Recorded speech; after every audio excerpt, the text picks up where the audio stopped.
Okay, so we were in the middle of the Lo Yom V'Lo Laila Gemara, which is always wonderful. I'm sure there's extra menachos. So, yeah, there definitely is. So the Gemara had said, let's remind ourselves. So in the middle of this discussion about Bittul Torah, or really the Kiyum of Talmud Torah, to be more precise, the Gemara tells this wonderful story of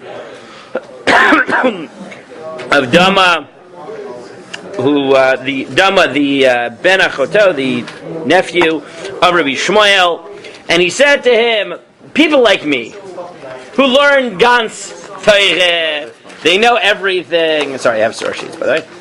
Oh, you do? Yeah, yes. Greek wisdom, just for you. And I figured before Chanukah, this is what we should get to. So I've learned Kol HaTorah Kula. What? Was that planned out? Yes. I didn't even think about that. Yes, it was planned out. It was two pages. Oh. 2 pages. I was like, okay. 2 pages. So can I learn Chachma Yevanis? And what is it? What? The margins are different. Good. Yes, it is. And what does he say to him? He says you're allowed to learn it if you can find time, which is Lo Yom V'Lo Laila. Right? Time which is neither day nor night. Good. So we noted last week. So we noted last week. You can read the tshuva I have about Torah in space over there somewhere. I printed it out of. They didn't. That was the biggest question in high school. Good. I printed out the tshuva over there by Rav Kasher. I saw that it's still lying around. So, anyways, so we noted that the simple pshat in the Gemara is the main focus here is Bittul Torah. Bittul Torah. That's the context of the Gemara. Limud Torah, Bittul Torah, etc. Literal, not literal. We dealt with that last week. But what I want to deal with this week is the second question. Is okay. Well, what is this Chachma Yevanis that he brings up, and what does this tell us? Okay, so simple pshat. What is Chachma Yevanis? Oh, that means a lot of things. So look at Tosfos. I don't know why I put it on the source sheet, but look at Tosfos. So Tosfos says, Tema v'chilo yodeh de gazru aleh. Said, I don't understand. How could he even ask about Chachma Yevanis? Doesn't he know that besides for the Talmud Torah problem, there is a formal gzeira against learning Chachma Yevanis? Good. So what is this thing? So if you turn now to the Gemara that he says, so Samach Daled Amud Beis. So the Gemara tells you on Samach Daled Amud Beis, following story. Look at Tana Rabbanan. Yeah, Kishit Tana Rabbanan, got it? Like 3 lines after with the Gemara, 4 lines after the Gemara starts. Tana Rabbanan. Kishit Saru Malchei Beit Chashmonai Zel Zeh. When the Chashmonaim, not the time of Chanukah, but later on, started fighting it out. Vaya Horkunis mi b'chutz, v'Aristobulos mi b'fnim. So Horkunis is on side, and Aristobulos Samach Daled Amud Beis. I wrote it out for you on the source sheet what line to look at in the Gemara. Oh, really? I didn't copy and paste it. I told you where to look. Yeah. Because as long as menachos, I try to make you look inside. V'chol yom v'yom hayu mishalshel and dinarim b'kupa u'malan t'midin. So every day they give them some money and they would give them the carbon tamid. And hayisham zaken echad sheyamakir b'chachma yevanit. And there was an elderly man who knew this Greek wisdom. Laws lahem b'chachma yevanit. So he said to them in Chachma Yevanit, and Amar Lehen said, you know why you can't conquer, you can't win this war? Calls manshos skin bit avodah in nimsarim b'yetchem. As long as you perform the avod in the Beit HaMikdash, they won't be given over into your hands. So what did they do? So next day they gave them the money, and instead of putting a carbon in to raise up, or they had this pulley system, you'd put money in, you'd trade it. This way they would keep the avodah going, but they wouldn't let them into the walls. Hel and chazir, and they put a pig in instead. As soon as the pig got to half the height of the wall, it stuck its nails into the wall. And Israel shook. And at that time, Amru, Arur Sheigadel Chazir, cursed are all who raise pigs, Ve'arur She'lamed Bino Chachma Yevanit, and cursed are those who teach their children Chachma Yevanit. So, what is this Chachma Yevanit, and what exactly does it mean? It was forbidden. So if you look at Rashi, Rashi tells you, what is Chachma Yevanit? Remizot. He tells you very simple. Is it Greek philosophy? Secrets? No, it is code. Some sort of secret code. How does he know that that's what it is? What? For what? Secret code for like for communicating. for in general. Okay. It says a guy could like. Because that's what it says. What is Chachma Yivanit here? Is that this person who Chachma Yivanit gave over the secret message. How you can defeat Hyrcanus, or whoever was inside. Aristobulus, or Hyrcanus the answer. How you can defeat him? He tells him, he whispers the secret to him in Chachma Yivanit. So Rashi says, what's Pshat in Chachma Yivanit? It's not cursed who learns Greek wisdom. What is it? Don't teach. Don't learn this code that people use who are traitors. Right? Nishta. Do you mean Greek language? So it sounds like it's not Greek language. It sounds like it's a particular. I don't know if it's a dialect. I don't know if it's some sort of code that the Greeks use. Right? Who knows what it is? Right? It doesn't seem to be the Greek language either. Right? Because it's right. That's why Rashi says remizot. It's some sort of hinted code because. Might be a specific type of cipher. Yeah, who knows I don't know what it is. But the point is that the simple pshat in the Gemara, and you see why Rashi is led to this, is that it's Chachma Yivanit, Greek wisdom. Does this Gemara tell you anything about problematic knowledge? No. Sorry. It tells you about problematic codes. Does it tell you anything about learning philosophy, anything like that? No. Now, this is very strange, because this sounds like what the Chachma Yivanit is talking about in Tzadi Tet. Not really, that's what Tosfos is asking, right? Meaning, what on Tzadi Tet, it sounds like whatever Chachma Yivanit is, the only problem is Bittul Torah. On Samach Daled, it's, you're cursed, because this is particular invidious, particularly bad. So what is it? So Tosfos here asks the same thing. It says, V'sov Shtei Alechem, it says, right, in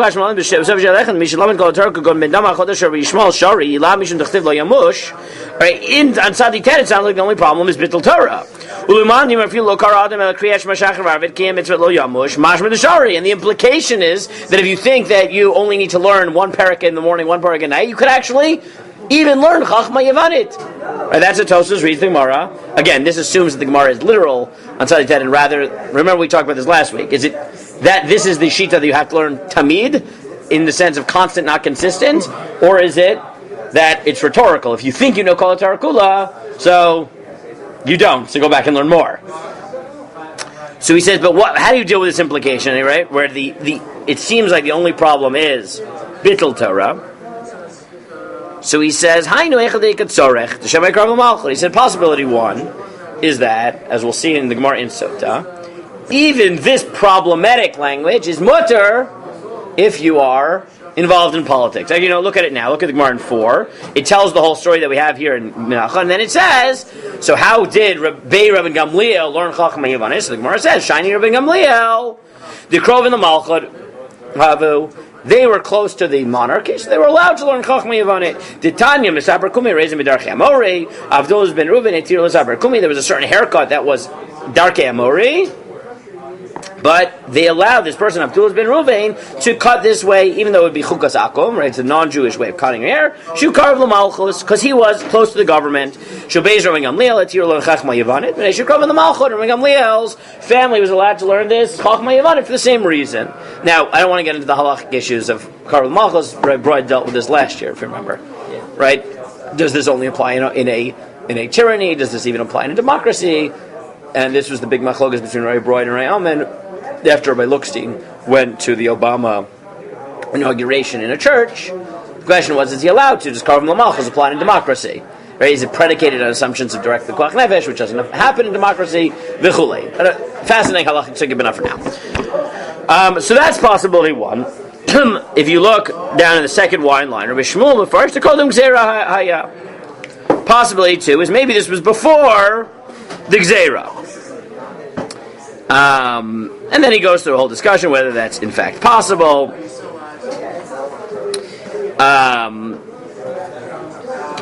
He gives a third possibility, named Rav Yaakov Bar Shimon, Meikara Gazra Lo Kiblu Minayu, L'Sov Gazra V'Kiblu Minayu. Maybe that there was one takana, but people didn't actually accept it, then eventually they accepted it. V'Oshei Shlomar De Meikara Kai Ba'aru Ba'alma V'Bayar L'Kibul L'Tusa D'Rabban and Shar L'Sov Gazra V'Asru. L'Gamrei said maybe there were two levels. At some point it was just an Arur. It was like, it was cursed, but if you want to be cursed, good for you. And then eventually they said it was Mamish Asr, which is what's happening already in the Gemara and Sota, where it sounds like it's Asr. Okay, interesting questions. But what is... And if you look at Rashi and Sota, Rashi there is consistent with what he says here. Lashon chachma shamru b'nei paltin vein sharam makirim bo. What is it? It's a court language. That's how he understands it in Sota. But what does that tell us about this Gemara? Does this have anything to do, right? People point to this Gemara and say, you see, you shouldn't learn Chachmi on it, by which we mean Greek philosophy. Is that what it means? No. Not at all. It's not what it means. And if you look at Shaul Lieberman in number 6, so who is Shaul Lieberman? You should know who he is. So Rabbi Dr. Shaul Lieberman was the head of JTS. He learned in Slobodka, I think. Was he the one that started out? That was a religious rabbi that just started to become a rabbi He was in Slobodka, and then he went to JTS, because you have to remember that in the 50s, the line between Orthodoxy and old school conservative was basically non-existent. People went back and forth from YU to JTS, right? The many shuls, right, went back and forth from the United Synagogue to, right? The line was very small, and he was not Orthodox. That's a denominational label. He wasn't. He was in the conservative movement. He was, for the most part, Shomer, right? I mean, the only thing that he did, the only thing he didn't do was he didn't think you needed a mechitza. He thought you needed separate seating in shul, but you didn't need a mechitza. So his minyan didn't have a mechitza. So if you think that you need a mechitza dafka, then he didn't keep that halacha. His shita was he needed separate seating during davening and not a mechitza. Okay, kachazeh. But Lamaisa, he knew a tremendous amount of Torah, like mind-boggling amount of Torah. There is this funny letter that we have where he's cousins with the Chazon Ish. Really? And at some point he asked a question to the Chazon Ish. The Chazon Ish wrote him back a letter. Why are you asking me? Everyone knows you're the Talmud Chacham in the family. Like, he's mamish. You don't understand how much this guy knew. He's like if you read his Sefer Tzetzet Kaputa, which is a running commentary of Lamdus, Halacha, and academia, and Greek, and Latin, and everything on every Tosefta in Shas. It's like, whoa. Plus he did that on some of Yerushalmi. I mean, whatever. Very smart person.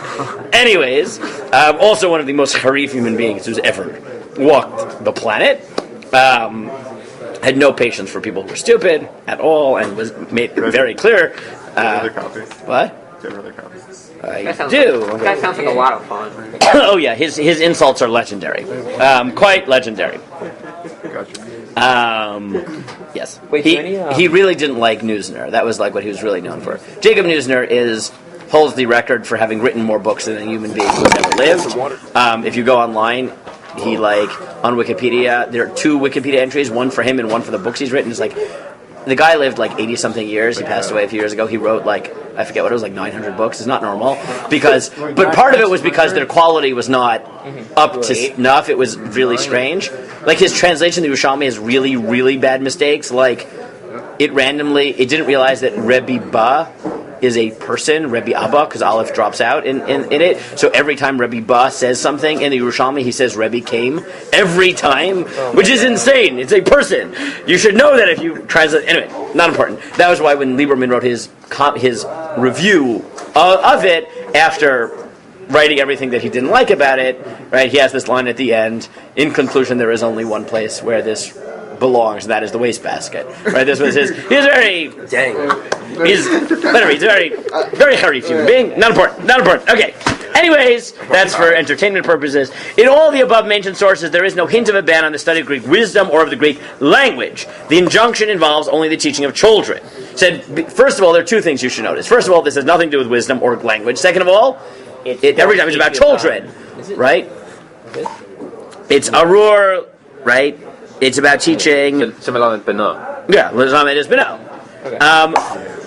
The fear that the teaching of Greek may produce or give aid to future informers could be entertained only with regards to children whose development was yet certain, but not to mature people who seek self-instruction.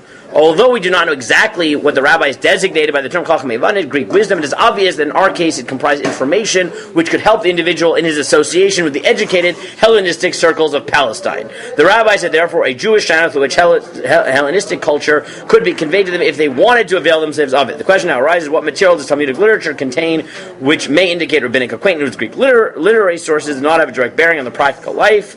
then he says, okay, so then he goes into this. So what do they actually know about Greek? And he says, well, the only Greek author that we know Chazal knew was Homer, right? Beyond that, we don't actually know what they know, but this seems to not be what Chachmei Yavanet is about, right? They clearly are involved in Greek culture somewhat, this particular thing they have Xera on, but they clearly have avenues, so they are somewhat familiar with what's going on, and then he goes on to explain how do we know that they know Homer, and he proves all the places where they know Homer, and goes on.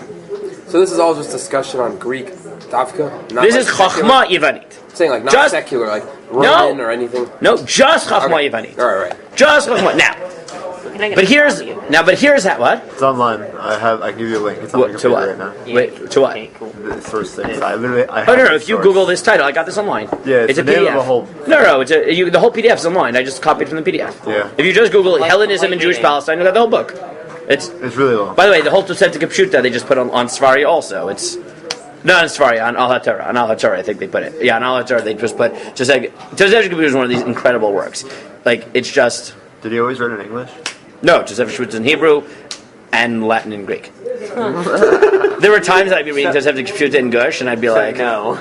I don't know what's going on. And then I had one friend who, by the time we got to Gush, so we were 18, he was fluent in Latin, Greek, German. During yeshiva, taught himself Mandarin, I think. He was quite the language person, so I'd be like, Daniel, what the heck is Lieberman talking about? And then, anyways. You're reading it in Latin? What? You're reading No, it's Hebrew, but like whenever there's a Latin peirush that's relevant, he just puts it in Latin and assumes you know it. You know, figure it out. I don't know. Look, there are certain people who are like that. Right. You know, like it was legendary in YU that when Rabbi Dr. Chaim Soloveitchik would teach, if you didn't look up the old French, he would throw you out of class. Right. Like literally throw you out of class. If you didn't know you weren't prepared, he would throw you out. Right? He gave Chabura when I was in YU, and literally there were times he would kick every person out of class, but because he was having the class, he would continue teaching to an empty classroom, and you'd be held responsible for anything you missed, because class happens. So, okay. Sheer old French? No, because Rashi crossed laws, but including one time where someone told me that he asked what a word meant in French, in the old French, and someone suggested it, and he yelled at them. He said, "No, that's new French. Why don't you look at old French?" And they were too scared to tell him that Rav Lichtenstein had told them that's what it meant, because Rav Lichtenstein just assumed, because he knew Rav Lichtenstein is French, right? He just assumed he knew what it meant, but he is. I said like, he didn't want to tell him it was his brother. His brother-in-law said it. It's like family politics. Oh my God. Anyways. That's awesome. I think he's inspired by Lieberman often in terms of because his reviews are even more brutal than like Lieberman's reviews are brutal and Rabbi Soloveitchik's reviews I mean he's still alive. Chaim Soloveitchik's still alive. His reviews are even more brutal. They are terrifying. If you've ever read them, they're unbelievable. Like its memorable starting line of one of them, which is, I've read good books, I've read bad books, and now I've read, and then he goes on. This is the review. Anyways, How do fun times. What? You can Google that. That's the review of Peter J. Haas's book. That is one of the... Anyways, not important. That's just for fun. Okay, so... Just quoting Latin, just literally... Yeah, anyways. In Latin. Good. Now, by the way, where does he prove this from? Okay. But here's the thing, is... One of the things that's interesting about Agadah in general, it is true of everything, but is that I can prove to you, and I think relatively conclusively, that the majority view in Rishonim, as far as I can tell, and the simple pshat of the Gemara is that Chachmei Yavanet tells you literally nothing about whether you can learn secular subjects, Greek philosophy, or whatever the philosophy, right? Nothing. That's not what it's talking about. The sugya is about Bittul Torah, and B'chlal Chachmei Yavanet means some secret codes that informers used. Right? B'chlal Elamai. That doesn't stop. That doesn't change the fact that many people use this Gemara to shape their philosophy of to what extent are we allowed to integrate non-Torah into our education. Not surprisingly. So we consider that pshat in the Agadah, but it doesn't change the fact that if you want to know what people think, this is going to be a good jumping point for people who aren't necessarily about the historical accuracy, or maybe that's what they think it means, or maybe they think Chachmei Yavanet has multiple layers to it and also includes Greek philosophy or philosophy or whatever you think it means, and therefore analyzing the sugya and the way people wrote about it is a helpful way to get a little bit of a taste into what Oren will give a fuller chabura on, which is what is the value and justification in learning these types of topics. So I figured we might as well, again, even though I don't think it's pshat, it's clearly how many Mefarshim took it, and therefore as a discussion about the value of this stuff. So we should see it. Okay. Now let's trace it. So first of all, as Lieberman points out, that how do we know that Chazal were acquainted with the actual culture of Greek? So one of his examples is this Mishnah in Yadayim, that Omrim Tzadikim, sorry, that was Omrim Tzdukim, very different. The Sadducees said, Kovlin no aleichem prushim, we are angry at you, we complain about you, we have a grudge, whatever. Oh, Pharisees, Shatem Omrim Kitvei Kodesh Mitamin Yadayim, because you say that Torah makes your hands impure. The Sifrei Homiris and Homer does not. Homer. Yeah. Said, how could that be? How could it be that you say you touch a Torah, your hands are tamei, but you touch Homer, it's not? Which is, by the way, the halacha, right? If you touch a Sefer Torah, you have to wash your hands. There's Xer D'Rabbanan, right? Why is Sefer Torah Matamei Yadayim? Because what people would do is that they would touch it while they were reading the Torah, they would eat, which would cause crumbs fall in the Torah, which means rats would come and eat the Torah. No, that's not what they would do. They would no. They Close. They would store it with truma because both of them were kadosh. That was the problem. Not that they would eat while they were learning per se. They would store it with truma because it was tahor. But the problem was then that rats would come and eat because they had kodesh. And therefore, what they did was they said it's tamei, and therefore, if you touch it, you have to wash your hands. And this way, it would keep people from it would prevent people from keeping. Also, if you put it next to truma, if you touch your hand, then you touch the truma, or it touched the truma, so you'd be metamei, and therefore, whatever. I think only your hands, but whatever. And this way, it would encourage you not to store it with truma, and then the rats wouldn't come b'chulei. Okay. Just say don't store it with truma. You could, but it's more effective to say it's tamei, and then you wouldn't do it. You could say that, but they don't. You could say that, but they had been saying that, and people hadn't also listening just say to that it. the Homer seems to be a not flattering. Or at minimum, it's saying it's worse than Torah, but it feels like... No, that's all it's saying. So let's analyze, what does it say? What does it tell us? It tells us they're affiliated with Homer, and do they have a negative view of Homer? No, particularly, they just say it's not Torah. I'm willing to put my name behind that. Homer is nish chumish. I know, huge chiddush. Okay, wonderful, great. Homer Yochanan ben Zakkai. V'chi ein lanu ala prushim elazu bilvad. Hari omrim atmos chamorta, or atmos Yochanan kohen gadol tmeim. So Yochanan ben Zakkai said, that's your only problem with us. I got a better one for you. The bones of a donkey are tahor, but the bones of Yochanan Kohen Gadol are tamei. Now, what does that prove? What do you want from my life? Right? Lefi chibasan itumasan. He said, you know why? Because sometimes things are tamei because of their value. Right? Human life and the laws of human life is something significant, and therefore it imparts tumah when human life leaves. A chamor doesn't. It's not like holy things are always not susceptible to tumah. That's not how things work. And why do we have this gzer? Because we don't want you to start using, your parents' bones as tools. Like that. So Amar Lehen and same thing is true here. Sefer Torah chaviv, so tamei. Homer nisht, and Homer is not. But what do we know from this Mishnah? Basically, they know who Homer. They know who Homer is, and he's not Torah. He's not Chumash. Okay, good big Kiddush. Good. Also that they were handling it. And they're handling it. Yenachanami. Rabbi Kiva Omer Yerushalmi Afakari B'Zor Mechitzonim. The Gemara says, Rabbi Kiva says, if you read Korei Sefer Bechitzonim, the Sefer Mechitzonim. So he says, what are these chitzon? Sefer chitzonim? Eight. Right? This is Rabbi Kiva in the Mishnah and Sanhedrin. Yeah, I know. So the Gemara says, what is that? Kagon Sefer ben Sira, Sefer ben Lana. These are the apocrypha, like Ben Sira. But he says, Aval Sifrei Hamirim, or Hamiris. The Chol Surgeon Agon Vailach. Akori ben Kagori Begeret. But Homer, anything else? Okay. You read it. It's like reading a letter, meaning neutral. It's neutral, right? My timer, and he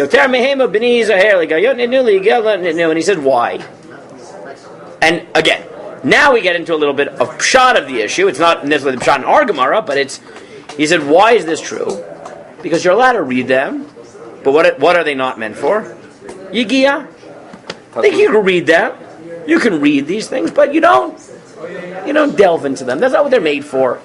So you see, this is not a negative view. What is it saying about, at least about Homer? We don't know about what they would hold about other works, but what are Chazal's view of Homer? Yeah, whatever. Like you rather you be doing Torah, but fine. But like you want to read it, a little bit before bed. You want to read it in the bathroom. I don't know, right? Whatever. What? Right, Chachma Yivanet. It's not. Right there, right. And so what do you see? Chachma Yivanet. The negative one is some code that was used for informers. What do we know their opinion of Homer is? Seems like a good guy. You shouldn't be spending all your time. Now this is essentially, again, it may not be pshat in our Gemara, but this view, which is that secular wisdom is something that is legitimate to engage in, but not with undue Well, there might be a difference between literature and Hanami. But I want to construct how people got here. Again, I'm saying this may not be pshat, but how did people read this Gemara? So there is a group, if you want to understand the modern conception, why is it that when I read this Gemara, everyone jumps and says, oh, this is the Torah, right? Torah Mata Gemara. Can you learn philosophy? Because that's how it became used in the 20th century, or in the 19th, right, or even earlier in the 20th century. But it's following a certain trajectory where it takes lines like this and it reads it into our Gemara. So if you look at the Grizz, for example, the Grizz says, V'nira bazeh. Or what is it, Asr Chachma Yevanet? Now here he clearly doesn't mean the code, you'll see in a moment. He clearly thinks of this as some sort of secular wisdom. Because, what? Wait, no, this is... I mean, these are all the same, right? This is the parallel Gemara in Sota. Okay. Right? It's exactly parallel, hence I put the ellipsis. Right? That is the Gemara in Sota, in Achad, plus 2 lines. Yeah. Hu davka shlomeid l'shem chachma. That's if you're learning it for wisdom. You're learning it because you want to save people, fine. Even though right now you don't need it.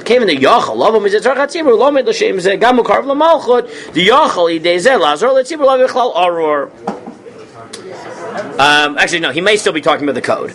But what does he say? He said even whatever Chachma Yivanet is, what do you learn from this? That you're allowed to learn it as long as you're not learning it l'shem Chachma.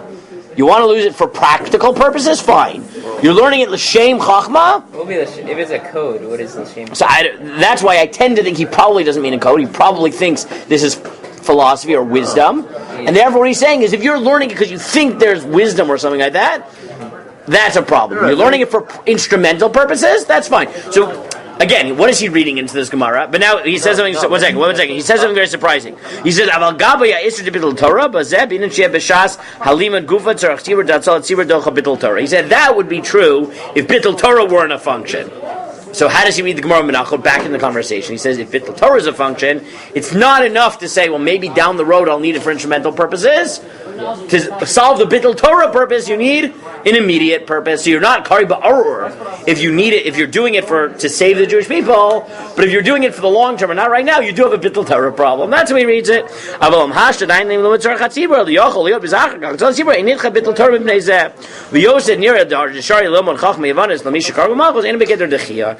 He said that's his havamina, and then he said, maybe not.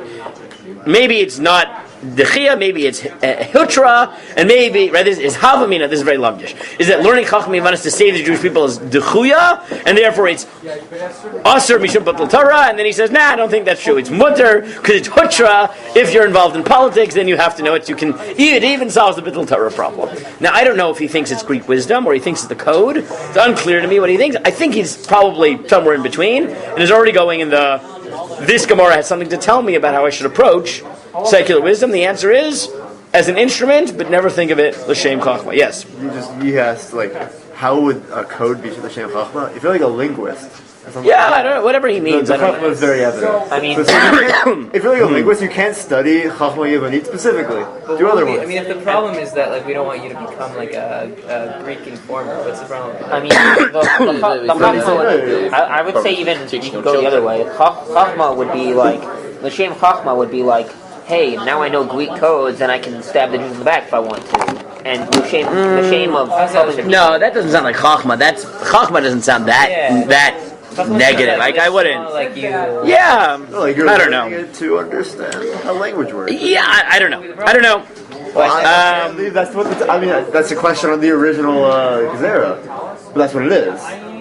I just. Alright, I guess. I don't understand the... Okay, but let's look at Sfas Emes. I think the Sfas Emes also is of the school where he doesn't say it explicitly, but I already think that he thinks this Gemara is more about secular wisdom. And this is how he reads it. He says, the kashet, imkain, hadra kush v'leduchta, kevin lo tzorach, asur b'lavachim mitam ar dahacha, yeshlomer mitam tzorach malchus ein lahati rak mat tzorach lo. He said, look, for the government, you're only allowed to learn the minimum. Aval yeter achachma yivan hashem, but tzorach malchus asur mitam lo yamush. But everything else is asur because of bittul Torah. Now again, does he think it's problematic intrinsically? No, it's a aval mitam arur, kevin shetzorach lilmod al kopanim, atzorach yetzim michal arur mutter b'chol. And he says, again, if you need it for the government, so you leave the Tam of Arur, because you're doing it for instrumental purpose, but if you don't need it immediately, or something like that, then you still have a Bittul Torah problem. What does Arur mean? The curse, right, the curse. He said, maybe what it's saying about Rabban Gamliel is they were so involved in government that they always had a heter.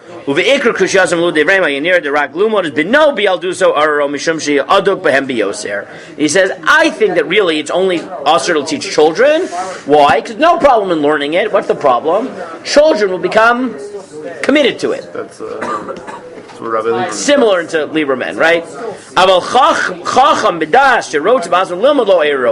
chacham, and this is where I tend to think he's already thinking more philosophy or something like that, because he's saying, but if you're a chacham, he didn't say if you're older, he says if you're a chacham, then maybe it's okay, etc.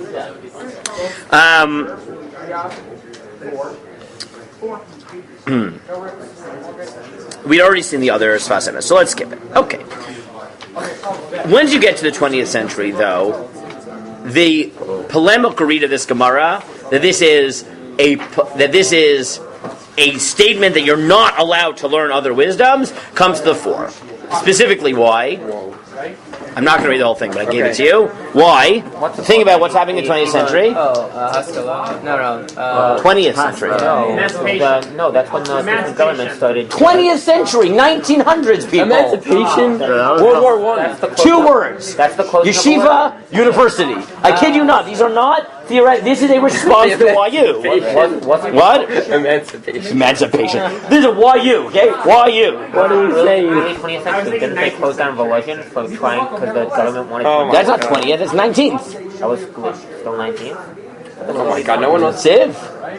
That's Civ, that's late 19th. Late 19th. I'm sorry, I mixed up late 19th. Okay, but no. So really, it's because 19th century you're dealing with what? Really, it's responding to two things. 19th century, who are they being asked about?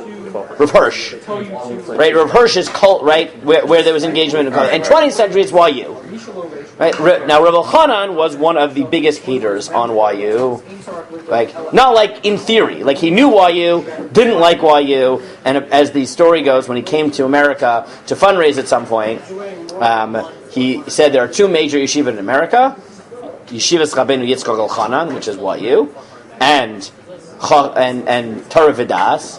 And he said there are 2 yeshivas in America. One is a kosher yeshiva with a treif name, and one is a treif yeshiva with a kosher name. Right? So YU, which is Yeshivas Rabbeinu Yitzchak Elchanan, named for Yitzchak Elchanan Spector, kosher name, treif institution, and Torah Vidas, the other way around. Okay. Interesting. Anyways, so he was asked. So during the 20th century, you had these poskim were being asked about it. Now, Rav Elchanan is pretty extreme. He's not the most extreme. He's not the Debretziner. The Debretziner has this really wild tshuva in the Ber Moshe, where he says it's usher to learn Torah by the Rosh Yeshiva at YU because you might realize that they're actually Talmidei Chachamim, and then you'll think that their path is legitimate. So you can't learn Torah by them, because then you'll think that just because Talmidei Chachamim, that proves that what they do is legitimate. You can't learn Torah. by them. Okay, this is an actual tshuva in the different scener. That is a much more wild tshuva than this one. There also were several that were of these tshuva that were listed in by Shimon Schwab. Shimon Schwab, who was the heir to the Breuer's community, so the heir several times over to Rav Hirsch's community, is a little bit more was a little bit more hesitant about the Rav Hirschian model, and therefore he wrote to several Gedolim to get opinions. So this is where a lot of it is written. That was Rav Baruch Bears in this context. So can we just stop for a second and point out that according to the Devotees, it's essentially learning from a YU yeshiva is the same as learning from like straight up a kofrim. Because isn't that the reason? That's what he says, because they are kofrim. Not the same. It is not like the same as an equivalent. That is what kofrim. Yes. Oh man. Yes. But Talmidei Chachamim, and that's the danger. Is that they are indeed. That's the amazing thing about that tshuva. They are Talmidei Chachamim. Boy, Gaval. People might realize that. It's a mind. But what definition are they kofrim? I don't understand. If you were Messiah, let's say you removed your sister. Read the tshuva in the Ber Moshe. What do you want from my life? Okay. So here is the shaila. He says, "Im mutar litasek b'chokhma chitzoniyot uve'eza ofen yitkayem hayater zeh." Tshuva. Hasheila hazot nichleka lekama chalakim. Said, here's what I got to say to you. There are several elements to this. One, if it leads you to read things which are heretical, then it is asur, and then you violate an isur d'oraisa. I'll say this outside because of lo tishurach levavchem, and kfir is worse than avodah zarah, because yes, and then he goes on to prove that kfir is worse than avodah zarah, and therefore. The last line of this paragraph, just understand this. Therefore, it's Abu Zrayu Avodah Zarah. You can't read these books, even if your life depends on it. Okay, it's your heart val yafor. What happened to more Avodah Zarah? Yeah, that's exactly the point. Kfir is worse. That's the paradigm. Avodah Zarah is just detail. What happened to The real what? The question is Kar how. V'Malchus? What? What happened to Kar V'Malchus? Yaharig val yafor nish. Okay. Close to the king and there. No, Rabbi. Daniel's question is: how can you say that kafir is worse than avodah zarah if kafir is if avodah zarah is kafir? Well, I think that's his point. Is that no? I don't think it's no. I think avodah zarah is a prat. The real. No, he's saying The real is worse than like bowing down to an idol. Right, like the real, Right? right? The Rambam, by the way, writes. The Rambam goes in this direction. The Rambam goes in this direction. It's not like crazy. The Rambam does have Just indications. What? What? The kfira is that avodah zarah is really usher because of its kfira element. Yeah, but I mean, to say that kfira is Yarg V'Yavor. Oh, I didn't say that. It's a bigger category. Well, he sort of does. Well, he sort of does because the Rambam says that the reason that what you learn from Erni Dachat is that there's a mitzvah to kill kofrim, right? And like, whatever. Reading it is not like not exactly like that, but sort of like that. Anyways, no problem. That's point one. And he says, bet. Im ein tzarech lekro b'sifrei minot, ela shetzarech le'lamed b'gimnaziot v'universiot ben yeldi nachem. He says, let's say you don't have to read actual heresy, but you have to go to college. Oi, gymnasium or college. And you see that by your children going to there, they become close to non-Jews. Intermarriage, good, fine, okay, good. Total. Good. One second, Gimel. Yeah, Gimel. Okay, guys, Gimel.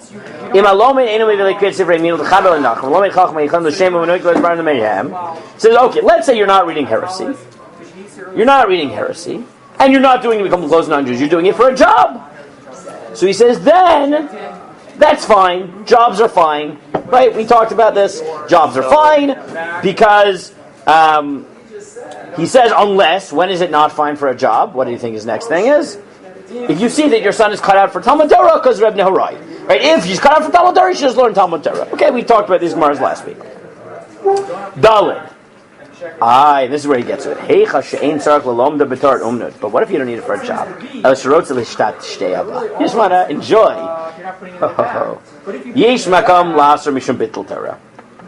One, it's Asr Mishum Bittul Torah. And everything that we talked about last week, because you're giving it chashivas, like chashivas HaTorah. And you read through it, and you have to remember that the Tachlit Yitzira Hira Torah, Aval Tachlit Kol Briera Hi Torah Levada. First of all, there's a Bittul Torah problem. And he says, hey, Vikara Gadol Nishtabshu Ba'on Minatam.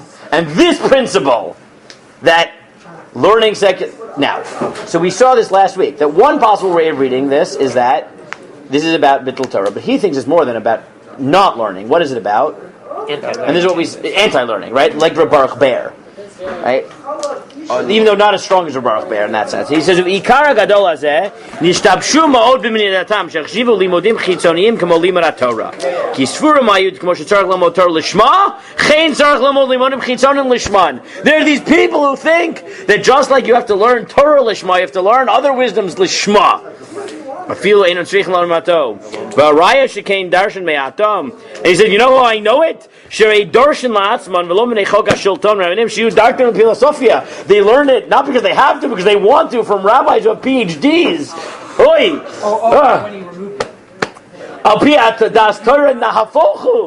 Right, this is the opposite. Said no, Torah is lishman. Other wisdom is only not lishma. Elulas and kardam lachmer, but only it's instrumental. B'totzot hashibush hazeh sheishvu b'madrega achat limud chochma chitzonos limud Torah ra'u marma'od.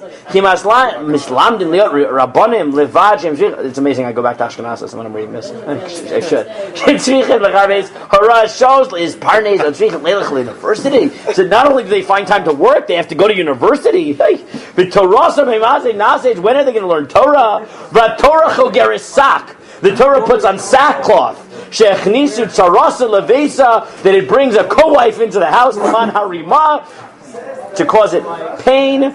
Umash shagur b'fiyam amaymar tov Torah and derech eretz. They justify it with this Hirschian line. The Torah is good with derech eretz. Hine b'midrash rabbah. It says that derech eretz is ma'asim tovim, etc. Next paragraph. Now some people are doing tshuva on this, right? And he says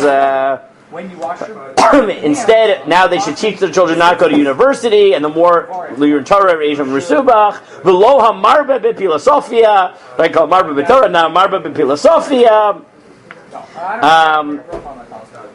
And then he goes on. Now, what do you see from Yochanan? Right, Yochanan is a classic example of how you take this type of a Gemara and you read it in a modern context. He says there's two problems. One is the Bittul Torah problem. What's the other problem? The wisdom you're learning is some of it is potentially Kfira. Right? So there's a double problem. One is what you're learning is problematic, and the second is even if it's not problematic, it's Bittul Torah. Now, what's the biggest problem that he's going to have in the history of Judaism to solve this issue that is going to challenge him? The Rambam. The Rambam. Thank you. What's his answer? What do you think his answer is? Rambam's a kofar. No. Shah. He needed to combat the kofar. Because his first language is Arabic. Yes, exactly. That he had to do it. So is that he did it in service of the Torah. He did it to respond to Kofrim, and he was Garfam.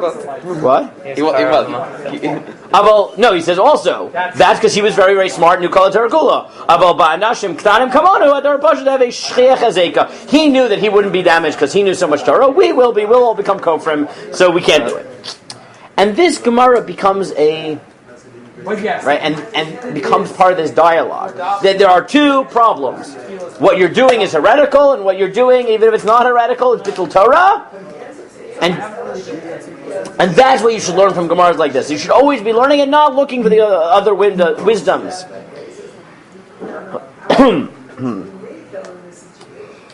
What's the response? Okay, very quickly. Mostly, all right, we'll deal with it in this Gemara, okay? But what's the response? If you don't want to read it this way, right, this is going to be more of a at this point, CHANUKAH share for the next 10 minutes or so? 9 minutes? What's the response? So what's the response? It's not really about philosophy, these Gemaras. Well, so there's the textual response, but give me the substantive response, right? There's in this Gemara, is that what it's talking about? No. But now give me the substantive response. What's the substantive response to this critique? And within these philosophies, there is a kernel of Torah within it. Good. So so let me be careful. Let's be careful. No, let's be Or careful. maybe these philosophies are. Let's talk about it broadly. The fundamental response is going to be, it's not bittul Torah because it's valuable. There are different ways of taking that. Rabbi Lam, in his book Torah Mada, obviously, this is really what he does. He outlines the critiques of Torah Mada, and he says there are those who say it's kfira. Okay, right?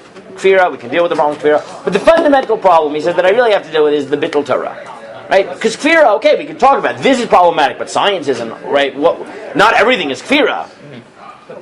How do you deal with bittul Torah? Big Adol, you say it's valuable. How do you say it's valuable? So he says, there are different models that I can give you. So quickly, what models could I give you? It is Torah. So he says the Rambam provides two models. One is that some of what we call Mada is Hechsher l'Torah. Right?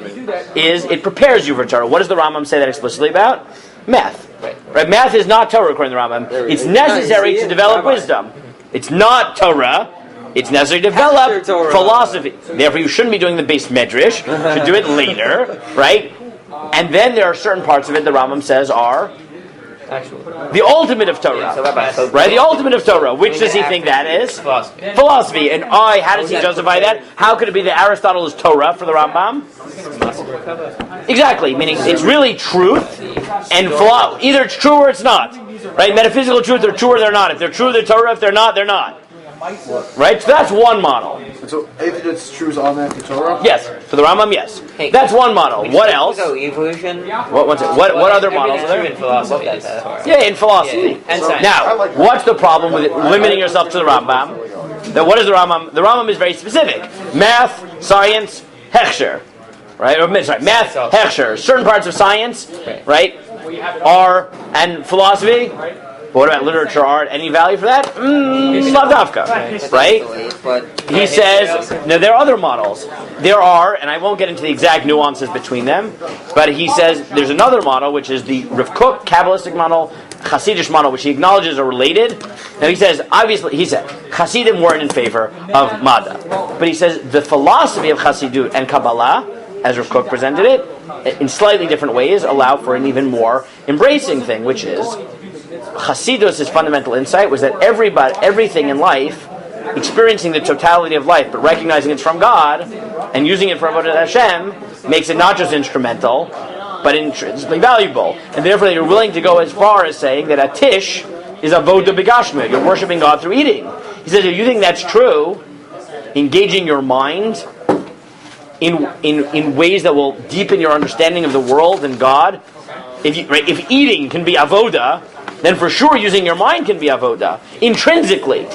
So that's actually Rabbi Lamb's suggested model. Then he goes through Rav Hirsch's model. And again, there are different nuances, but fundamentally, what's the insight? That if the fundamental critique is bittul Torah, then the response is to come up with a way of explaining that what we do is Torah. But according to that, what is critical for Mada? And this is what Elchanan Dafka doesn't like, but Rabbi Lam says, no, that's exactly the point. That it adds to Torah. Is the Lishma aspect, right? Not really Lishma the same way Torah, but almost, meaning if you recognize that you're doing it because this is part of a holistic religious experience, that's what makes it not Bittul Torah. That doesn't mean it's not this. It doesn't mean, he says, you don't have to say it's Talmud Torah the way the Rambam does, that some of it is Hechsher, some of it's Torah. You have to recognize that a holistic religious experience has multiple levels, and you don't, right? Maybe it's not Torah Tzrufa. That doesn't mean it's not part of a religious experience, which makes it not. It's weird that the Mishnah didn't say Homer was Bittul Torah. If you say that literature is good. Again, you can look for other models, but I think if you want to understand the dialogue and how this comes out of the Gemara and what people are doing and what Rabbi Lam is doing, right? Fundamentally, in a nutshell, I've just summarized the point of this 200-page book, not all the details. He goes through firm arguments for each one, and then he goes through the Rav Hirsch model of the cultural value of it. But his point is that fundamentally, if the response is Bittul Torah, then what you have to justify is how does this fit into a religious framework? Now he goes for what he calls this Hasidish / Kabbalistic model, which is a blend of Rav Kook and the way he understands Hasidus, to say that each part, right, it's intrinsically valuable. What I've given you here, and again we have 3 minutes, I can't read it, but very quickly to throw out the ideas, and I would do it next week, because I want you to think about this over Chanukah, so I'm going to give it to you now. Specifically Greek, right? The Gemara is, of all the things that you have, right, on the one hand, you look at this Gemara, Greek is the worst, but Chazal, if anything, thought it was the best of the wisdoms. The Mishnah Megillah notes that the only thing you're allowed to write a Sefer Torah in other than Hebrew is Greek, and the Gemara in Yerushalmi says that's because it's Yaftel him liyefet v'yishkar alei shem. The only thing that can, in some sense, encompass shame, meaning the Torah, is Yefet, which tells you that Dafka, it's not that Greek is the most anathema, it's the one that has the most dead. And I gave you a very long sikha from Rav Lichtenstein, but it's in English, so I don't feel bad just giving it to you to read. But he basically notes that even though it's true that the Greeks were still idolatrous, he does note that the Greeks did begin very important things. There's reason that they're closer, because even to the sense they still talk about pagans, they're the first people who started talking, even the pagan world, about transcendence. Right? You read Aristotle and Plato. Yeah, they talk about these gods, but they're talking about, right, meta ideas. They start that machshava, which already leads people to believe. Maybe they didn't really believe in the pagan gods. They talk. That's the talk of the. But they teach transcendence. He said, on the other hand, there are things that you have to learn, which is they're too humanistic. Right? They don't talk about a transcendent God. They talk about transcendence, but then they talk about humanity. But the real challenge, and this comes back to the other point of Rav Elchanan, is that one is to recognize there's value, the other is to realize, but there really are problems. Like, one is to recognize there's value, the other is to say, okay, but once I engage in it, because I can feel it can edify me, I still have to be able to recognize the differences. And that's part of the challenge that sort of Chanukah gives to us. So I gave you these few pieces from Rav Lichtenstein. The only thing I'll add, because we really don't have a minute, is that it is always important. There was a symposium on the Lair House about this last year. Maybe we'll try to find some time to talk about this next week, even though it'll be after Chanukah, but at least enough for Machshava now. Is that because you're always gauging things in terms of how it asks your spirituality, we do have to ask what this looks like in a postmodern world, where the assumptions of a lot of the quote-unquote Mada are not just like a little bit of fear here, a little bit of fear there, but I can get the fundamental idea, but are fundamentally at odds with the notion of truth in general. Right? Meaning, if the whole notion is that Mada can be part of a healthy religious life, what do you do when that which is the culture, the philosophy, is not just, slightly problematic, but is actually fundamentally anathema? If you're being honest about why you're engaging it, then you also have to be discerning in terms of which Mada you go into, and that I think is really the challenge of Chanukah. Okay, I've given you a lot of Chover Machshava. Maybe we'll take a little bit next time and actually read it. But it's all English, so hopefully you can read it and get some Chanukah thoughts in. Okay, but at least I've set up the model for you in honor of the talk. Okay.